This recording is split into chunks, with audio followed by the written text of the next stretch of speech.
আসসালামু আলাইকুম ইত্তাবাল হুদা। আশা কৰোঁ আপোনালোক সকলোৱে ভালে আছে।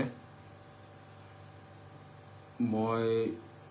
আজি আকৌ ফেচবুক লাইভত আহিলোঁ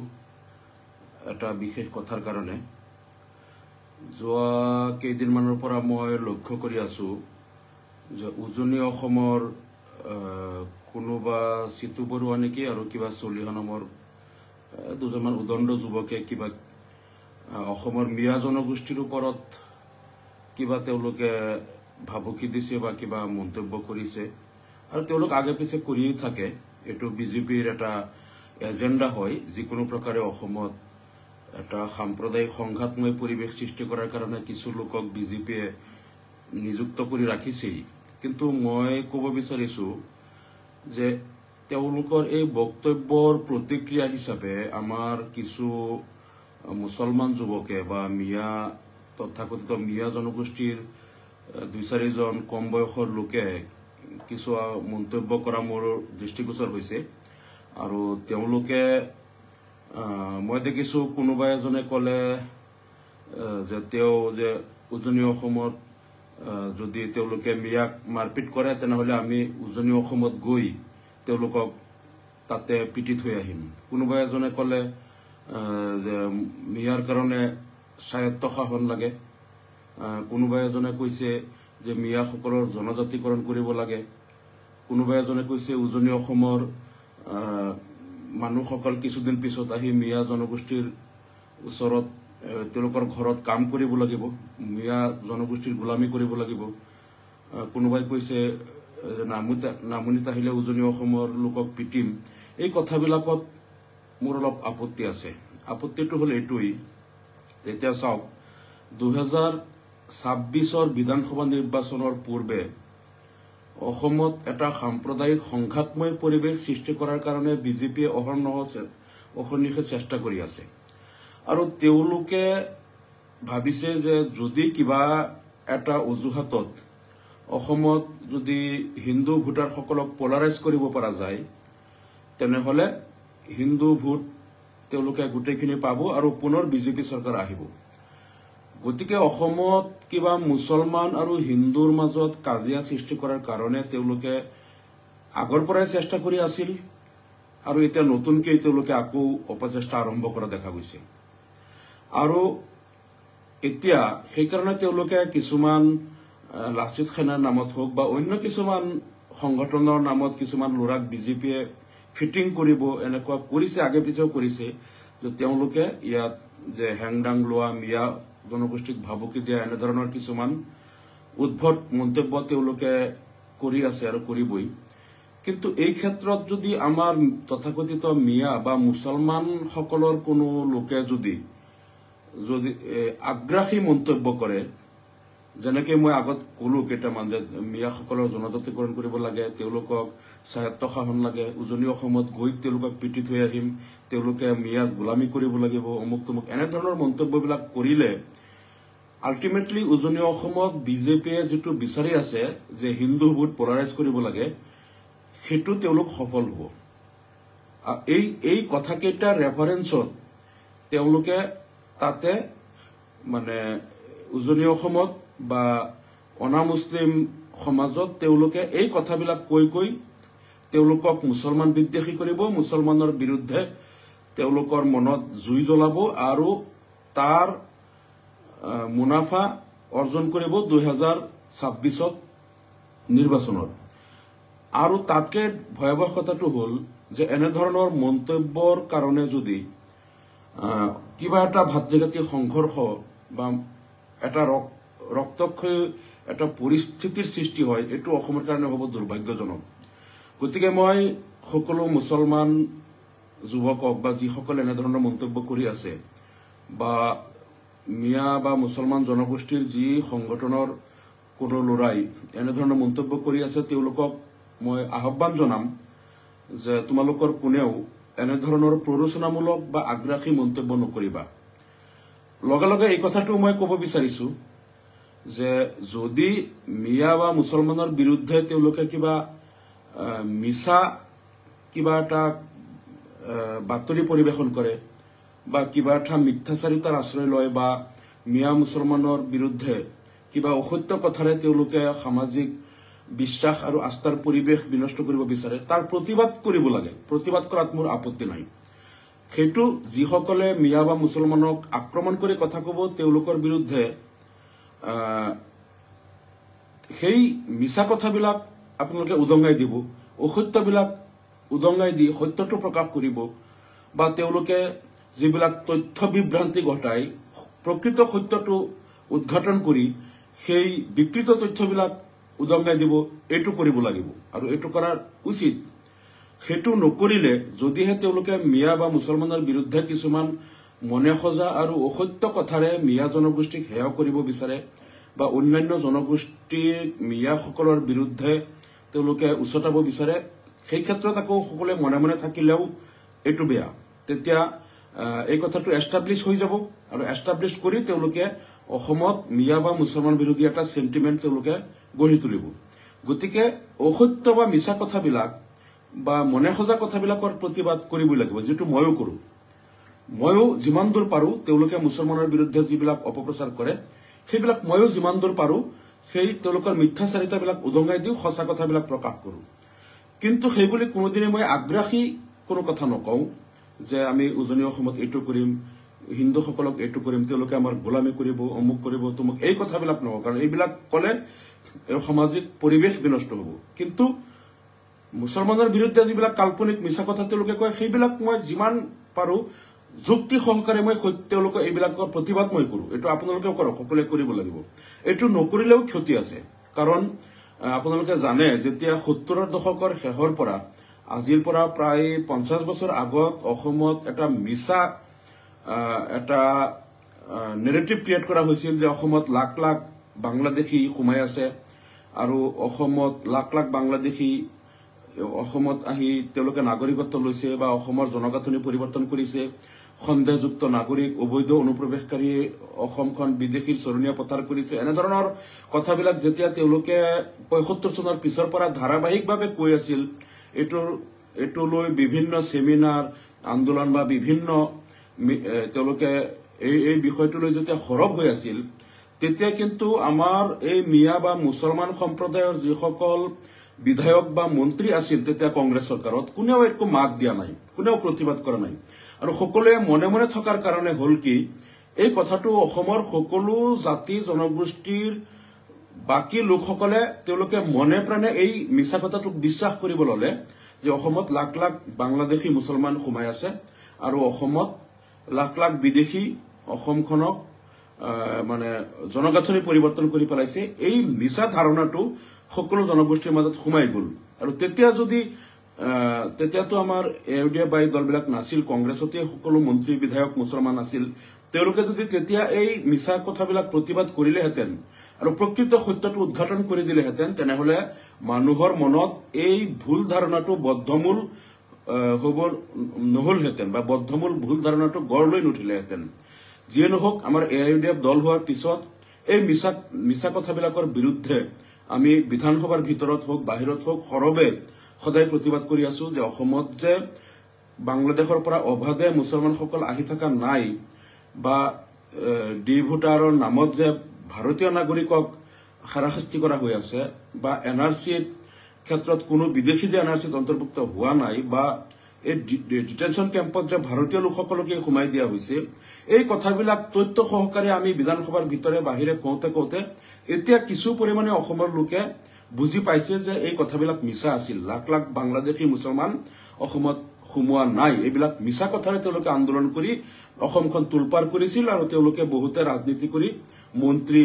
বিধায়ক মুখ্যমন্ত্ৰী হৈছে এই মিছা এটা নেৰেটিভৰ ওপৰত কিন্তু তেতিয়া লগে লগে যদি প্ৰথম আৰম্ভণিতে যদি আমাৰ তেতিয়াৰ কংগ্ৰেছৰ মন্ত্ৰী বিধায়কসকলে এইবিলাক কলেহেঁতেন প্ৰতিবাদ কৰিলেহেঁতেন তেনেহলে এই মিছা ধাৰণাটো গঢ় লৈ নুঠিলেহেঁতেন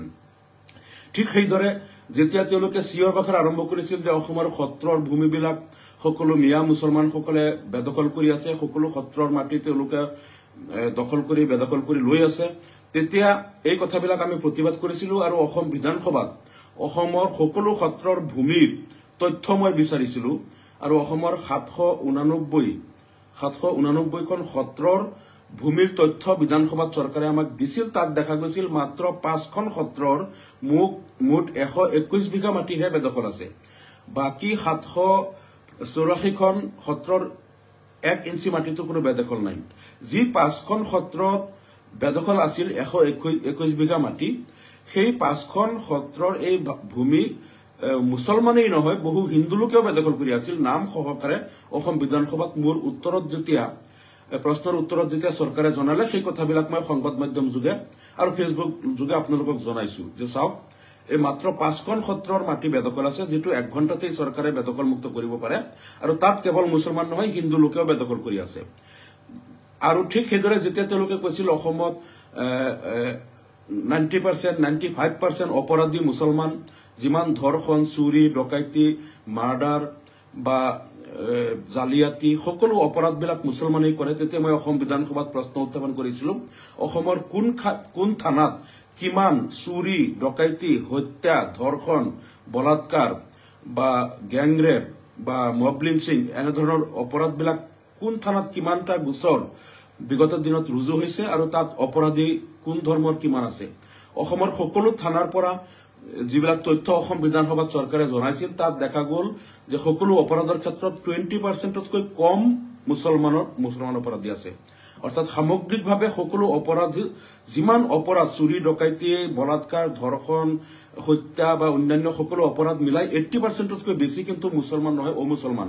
20%তকৈ কম মুছলমান অপৰাধী আছে কিন্তু বিধানসভাত দিয়া তথ্য মই লগে লগে উদংগাই দিছো গতিকে আপোনালোকেও এই কামটো কৰিব পাৰে যেতিয়া মুছলমানসকলে সকলো সত্ৰৰ মাটি বেদখল কৰিছে সকলো অপৰাধ মুছলমানেই কৰে মুছলমান এনে ধৰণৰ মিছা কথাবিলাক যেতিয়া কয় তেতিয়া তথ্য সহ আপোনালোকে সেইবিলাক খণ্ডন কৰিব মিছা বাতৰিবিলাক খণ্ডন কৰিব আৰু প্ৰকৃত সত্যটো উদ্ঘাটন কৰিব যাতে তেওঁলোকে এইবিলাক মিছা কথাৰে হিন্দু মুছলমানৰ মাজত বিভাজন কৰিব নোৱাৰে গতিকে অন্যায়ৰ প্ৰতিবাদ কৰিব লাগিব যেতিয়া মুছলমানৰ বিৰুদ্ধে তেওঁলোকে কথা কয় মিছা কথাৰ প্ৰতিবাদ কৰিব লাগিব প্ৰকৃত সত্যটো উদ্ঘাটন কৰিব লাগিব আৰু সেইটো প্ৰকাশ কৰিব লাগিব সেইটো আপোনালোকে কৰক কিন্তু এই আগ্ৰাসী কথাবিলাক কোনেও নকৰিব সেইটো কৰজোৰে কিন্তু সকলো মই দেখিছো যিসকলে এই কামটো কৰি আছে উজনি অসমত গৈ তেওঁলোকক মাৰপিট কৰিম তেওঁলোকে আমাৰ গোলামী কৰিব এই কথাবিলাক অলপ কম বয়সৰ মুছলমান যুৱকসকলে কৰিছে এনে ধৰণৰ আগ্ৰাসী বা প্ৰৰোচনামূলক কথা কিন্তু কোনেও নকব এই কথাবিলাকে হিন্দু মুছলমানৰ মাজত বিভেদ সৃষ্টি কৰিব আৰু হিংসা বিদ্বেষৰ পৰিৱেশ সৃষ্টি কৰিব আৰু অসমত এটা অশান্তি সৃষ্টি হ'ব ৰক্তক্ষয়ী পৰিৱেশ সৃষ্টি হ'ব আৰু বিজেপিয়ে যেটো বিচাৰিছে যে হিন্দু মুছলমানৰ মাজত যেটো এটা সাম্প্ৰদায়িক এটা বিষাক্ত বাতাবৰণ সেইটো কৰা তেওঁলোক সফল হ'ব গতিকে এনে ধৰণৰ আগ্ৰাসী মন্তব্য কোনেও নকৰিব কিন্তু তেওঁলোকৰ মিথ্যাচাৰিতাৰ বিপৰীতে তাৰ বিৰুদ্ধে সকলোৱে প্ৰতিবাদ কৰক প্ৰকৃত সত্যটো উদ্ঘাটন কৰক এইটো মই আহ্বান জনাইছো আৰু তাৰ লগে লগে এটা কথা মনত ৰাখিব যে আমি তেওঁলোকে যিমানেই এই মিছা কথাবিলাক কয় কেতিয়াবা তেওঁলোকে আমাৰ ধৰ্মৰ ওপৰত আক্ৰমণ কৰে কেতিয়াবা কিছুমানে আমাৰ ধৰ্মৰ প্ৰৱৰ্তক নবী মুহাম্মদ সাল্লাল্লাহু আলাইহি সাল্লামৰ বিৰুদ্ধে খুব বেয়া মন্তব্য কৰে কেতিয়াবা মুছলমান মহিলাসকলক সন্তান জন্ম দিয়া মিছিল বা বিভিন্ন ধৰণে কয় এই তেওঁলোকে কথাবিলাক ক'ব আপোনালোকে প্ৰতিবাদ কৰক প্ৰতিবাদ কৰি লাগিলে আন্দোলন কৰক গণতান্ত্ৰিকভাৱে কৰবাত ধৰ্ণা সমদল কৰক কৰবাত প্ৰতিবাদী সভা সমিতি কৰক তাত আপত্তি নাই কিন্তু অন্য জনগোষ্ঠীক আক্ৰমণ কৰিব পৰা কোনো মন্তব্য কোনেও নকৰিব এইটো কৰিলে আমাৰ অসমত মুছলমান সকলোৰে বিপদ হ'ব আৰু সকলো জাতি জনগোষ্ঠীয়ে মুছলমানৰ বিৰুদ্ধে তেওঁলোক একত্ৰিত হ'ব মুছলমানক হোল ঠেকত পেলাব আমাৰ জনগোষ্ঠী বিপদত পৰিব গতিকে এই কামটো আপোনালোকে কোনেও নকৰিব কিন্তু অন্যায়ৰ প্ৰতিবাদ কৰিব অন্যায়ৰ প্ৰতিবাদ নকৰাটো এটা ভুল আমাৰ অসমত আমি দেখিছো যে অসমত অন্যায়ৰ প্ৰতিবাদ নকৰাৰ কাৰণে যেতিয়া অসমৰ মুছলমানসকলক বাংলাদেশী অবৈধ অনুপ্ৰৱেশকাৰী সন্দেহযুক্ত নাগৰিক বিদেশী পূব পাকিস্তানী বুলি যেতিয়া চিঞৰ বাখৰ কৰিছিল আজিৰ পৰা 40-50 বছৰ আগত তেতিয়া আমাৰ মন্ত্ৰী বিধায়কসকলে একো মাত নামাতাৰ কাৰণে অসমৰ সকলো জাতি জনগোষ্ঠীৰ মনত কিন্তু মুছলমানৰ বিৰুদ্ধে এটা তেওঁলোকৰ ধাৰণা সোমাই গ'ল যে অসমত যিমান মুছলমান আছে অধিকাংশই বাংলাদেশী আৰু এইবিলাক হ'ল বিদেশী সন্দেহযুক্ত নাগৰিক তেওঁলোক মানে অবৈধভাৱে অনুপ্ৰৱেশ কৰিছে কিন্তু যেতিয়াৰ পৰা আমি প্ৰতিনিধি হলো আৰু এইবিলাক প্ৰতিবাদ কৰা আৰম্ভ কৰিলো আৰু এটো অসম বিধানসভাৰ মজিয়াত হোক টিভি টক শ্ব'ত হোক সংবাদ মাধ্যমত হোক সভা সমিতিয়ে হোক যেতিয়া আমি প্ৰকৃত সত্যটো কৈ থাকিলো এতিয়া কিন্তু অসমৰ অধিকাংশ মানুহে বুজি পাইছে যে এইবিলাক ভুল ধাৰণা আছিল আৰু এইবিলাক মিছা কথা প্ৰচাৰ কৰা হৈছিল আসলতে অসমৰ মুছলমানসকল বাংলাদেশী নহয় বিদেশী নহয় তেওঁলোকে ডি ভোটাৰ সজাই বিদেশী ন্যায়াধিকৰণত গোচৰ চলাই তেওঁলোকে বুজি পাইছে এনআৰচি হোৱাৰ পিছতো তেওঁলোকে বুজি পাইছে যে এইবিলাক বিদেশী নহয় বাংলাদেশী নহয় গতিকে এতিয়াৰ পৰা তেওঁলোকে হুৰ পৰিৱৰ্তন তেওঁলোকে আগত যেটো কৈছিল অসমত বাংলাদেশী বিদেশী আছে এইবিলাক খেদিব লাগিব এতিয়া কিন্তু তেওঁলোকে আৰু বাংলাদেশী বিদেশী বুলি নকয় এতিয়াৰ পৰা তেওঁলোকে খিলঞ্জীয়া শব্দৰে ৰাজনীতি আৰম্ভ কৰিছে যে অসমৰ মাটিৰ অধিকাৰ খিলঞ্জীয়াই পাব লাগে জনপ্ৰতিনিধিত্বৰ অধিকাৰ খিলঞ্জীয়াই পাব লাগিব 100% সংৰক্ষণ খিলঞ্জীয়াৰ কাৰণে হ'ব লাগে তাৰ মানে যেতিয়া দেখিলে যে আমি যিসকলক ইমান দিনে বাংলাদেশী বিদেশী বুলি কৈ আছিলো তেওঁলোক আসলতে বাংলাদেশী বিদেশী নহয় তেওঁলোক স্বাধীনতাৰ পূৰ্বৰ পৰাই 100-200 বছৰ আগৰ পৰাই থকা অসমত প্ৰকৃত ভাৰতীয় নাগৰিক গতিকে এওঁলোকক বাংলাদেশী বিদেশী বুলি কৈ আমি অসমৰ পৰা খেদিব নোৱাৰিম যিহেতু তেওঁলোক ভাৰতীয় নাগৰিক এতিয়া তেওঁলোকে এই জনগোষ্ঠীৰ মানুহক বঞ্চিত কৰিবলৈ খিলঞ্জীয়া ও খিলঞ্জীয়া ৰাজনীতি আৰম্ভ কৰিছে আৰু এটো তেওঁলোকে কৈ আছে যে খিলঞ্জীয়া মানুহৰ কাৰণে সব সংৰক্ষণ হ'ব লাগে খিলঞ্জীয়া মানুহৰ অধিকাৰ হ'ব নালাগে এই কথাবিলাক এটা আৰম্ভ কৰিছে যেতিয়াৰ পৰা তেওঁলোকে বুজি পালে যে অসমত বিদেশী আৰু বাংলাদেশী নাই এইবিলাক মিছা কথা আছিল আৰু সেই কথাটো আমি এউডিএফ জন্ম হোৱাৰ পিছত যোৱা 20 বছৰে আমাৰ এটো এটা ডাঙৰ এচিভমেন্ট যে যোৱা 20 বছৰে অন্তত এই প্ৰকৃত সঁচা কথাটো অসমত আমি এস্টাবলিশ কৰিব পাৰিলো যে অসমত আপোনালোকে মিছা কথা ইমান দিন কৈ আছে অসমৰ মুছলমান বিদেশী বাংলাদেশী অনুপ্ৰৱেশকাৰী নহয় তেওঁলোক প্ৰকৃত ভাৰতীয় নাগৰিক অন্তত আমি এউডিএফ দলে যোৱা 20 বছৰত অসমৰ জনসাধাৰণৰ মনত থকা ভুল ধাৰণাটো কিছু পৰিমাণে হলেও আমি আঁতৰাব পাৰিলো আৰু এটো আঁতৰাবলৈ আমাৰ বহুত কষ্ট হৈছে কাৰণ 50 বছৰ আগৰ পৰা যেটো ধাৰণা তেওঁলোকৰ মনত বদ্ধমূল হিচাপে খিপাই গৈছিল সেই ধাৰণাটো আঁতৰাবলৈ ইমান সহজ নহয় যোৱা 20 বছৰত আমি এউডিএফ দলে যথেষ্ট কষ্ট কৰিব লগা হ'ল এই ভুল ধাৰণাটো আঁতৰাবলৈ যিয়ে নহওক এতিয়া এই ধাৰণাটো কিছু আঁতৰিছে তেওঁলোকৰ সেইকাৰণে এতিয়া তেওঁলোকে খিলঞ্জীয়া বুলি কয় এতিয়া আৰু বিদেশী অনুপ্ৰৱেশকাৰী শব্দবিলাক নকয় খিলঞ্জীয়া অখিলঞ্জীয়াৰে তেওঁলোকে ৰাজনীতি আৰম্ভ কৰিছে গতিকে এই কথাটো মই এই কাৰণেই কৈছো যে আমি এই মিছা কথাবিলাকৰ প্ৰতিবাদ কৰিব লাগিব আপোনালোকে যিমান পাৰে সকলোৱে কৰক অসত্য কথাবিলাক আপোনালোকে যুক্তি সহকাৰে খণ্ডন কৰক কিন্তু উজনি অসমত গৈ ঘৰে ঘৰে পিটিম তেওঁলোক আমাৰ গোলামী কৰিব লাগিব তেওঁলোকক মিয়াসকলক জনজাতিকৰণ দিব লাগে এতিয়া চাওক মিয়াসকলক জনজাতিকৰণ কেনেকৈ দিব জনজাতি কিছুমান ট্ৰাইবেল যিবিলাক শিডিউল ট্ৰাইববিলাকক সংবিধানত কিছুমান ট্ৰাইব চিনাক্ত কৰা হৈছে শিডিউল কৰা হৈছে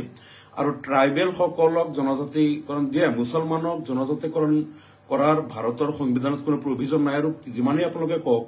মুছলমান সকল জনজাতিকৰণ নকৰে আনকি কোনো ট্ৰাইবেল লোক যদি ইছলাম ধৰ্মত দীক্ষিত হয় তেওঁ লগে লগে তেওঁৰ জনজাতিৰ স্বীকৃতিটো বাতিল কৰি দিয়ে তেওঁ আৰু জনজাতি হৈ নাথাকে তেওঁ জন্মগতভাৱে ট্ৰাইবেল জনজাতি তেওঁৰ পিতৃ মাতৃ ট্ৰাইবেল তেওঁৰ সকলো ট্ৰাইবেল বংশৰ কিন্তু তেওঁ ইছলাম ধৰ্মত অহাৰ লগে লগেই তেওঁ যেন পৃথিৱীৰ আটাইতকৈ উচ্চ বৰ্ণৰ হৈ গ'ল এতিয়া আৰু তেওঁ ট্ৰাইবেল ষ্টেটাছটো নাথাকে গতিকে য'ত জনজাতিৰ পৰা ইছলাম ধৰ্ম গ্ৰহণ কৰিলেই তেওঁ ট্ৰাইবেল বুলি গণ্য নকৰে তাত আমাৰ যিসকল ইনবৰ্ন মুছলমান তেওঁলোকক কেনেকৈ জনজাতিকৰণ কৰিব গতিকে এনে ধৰণৰ মন্তব্যবিলাক আমি নিদিয়াই ভাল বা এনে কথাবিলাক নোকোৱাই ভাল আৰু দ্বিতীয় কথাটো হ'ল যে এই ট্ৰাইবেল সকল ইছলাম ধৰ্ম গ্ৰহণ কৰিলে তেওঁলোকৰ ট্ৰাইবেল ষ্টেটাছ নাথাকেই কাৰণেই